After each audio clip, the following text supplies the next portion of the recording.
too old. He is too old.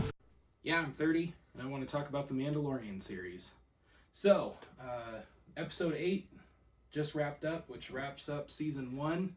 So, just as a whole, what'd you think of the Mandalorian? I loved it.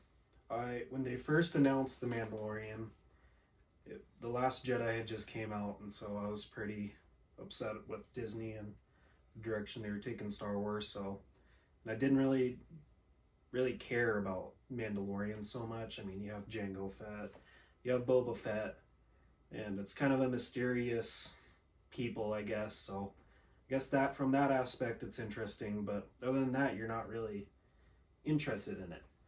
But then the show comes out, and episode 1 they introduce the child, Baby Yoda. And then right from there I was hooked. I loved the show. I mean, the cliffhangers that they had after each week, and then the real cliffhanger last night. I think it sets it up. Darksaber. The Darksaber. They set it up really well for season 2. Oh, I am stoked for season 2. So, I, like you, was nervous about the series. It didn't sound all that interesting to me, but from the first episode, it changed my mind. Right. Love the visuals in it. The story is super interesting, but let me come back to the story.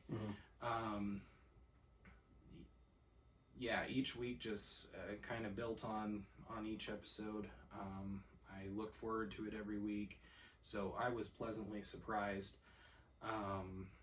The live action is great. You know, I like the Star Wars cartoons. I watched Rebels, I watched Clone Wars. But a live action Star Wars show was just awesome. Yeah. Now, I guess going back to the story, and maybe to flip on what I said a little bit, again, from the first episode, loved the show. But my complaint about it was, and while it was cool, it was kind of an old serial Western. Like, there was kind of a overarching story, but really it was a week-to-week problem. Right. Each episode was kind of standalone. And when I watch a show, I like to, have a kind of a binge watch where there's a great story going on, and you can't just put it down because you want to find out what happens next. And I feel like when you have just kind of standalone episodes, it kind of takes away from that. Yeah. And the Clone Wars, the early seasons were kind of exactly like that. It was. Yeah. Now in later seasons, the story kind of carried through multiple episodes, and that's kind of what happened here. At the beginning of the series, each episode was kind of standalone. It was a short episode, but there was something in each episode that made you want to come back. Right. I mean, the child, the asset, everybody calls him Baby Yoda. Him coming out, that makes you want to watch again and again. And they don't tell you where he comes from, they don't tell you what the purpose of him is, but it makes you keep coming back. That's why I kept coming back. And then finally, over the past few episodes, it seems like we're really kind of picking up a story. Yep. And when I watched it last night, that final scene of the Moff, I can't remember his name, Moff Gideon, slicing through the TIE fighter. At first, and I think I said this out loud, I was like, is that a vibroblade? What is that? And then you see him pop out of it, and I was like, is that a lightsaber? And then, he climbs out of it, and I was like, that's the darksaber. Right. So I am so stoked for season 2. Can't wait for it. Yeah.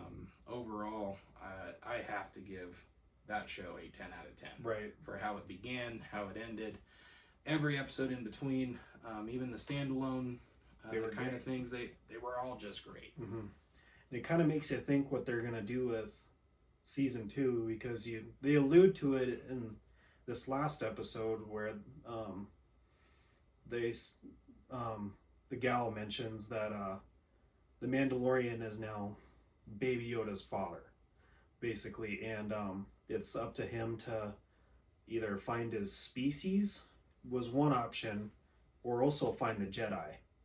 Right, that's what you and I were talking about last night. So,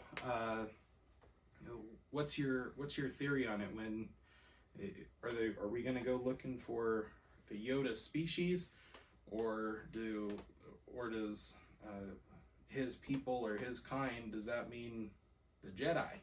You know, I think, or at least what I hope, is we see Luke Skywalker in the new Jedi Order. That would be awesome. I don't know. I don't think that they're gonna go that route.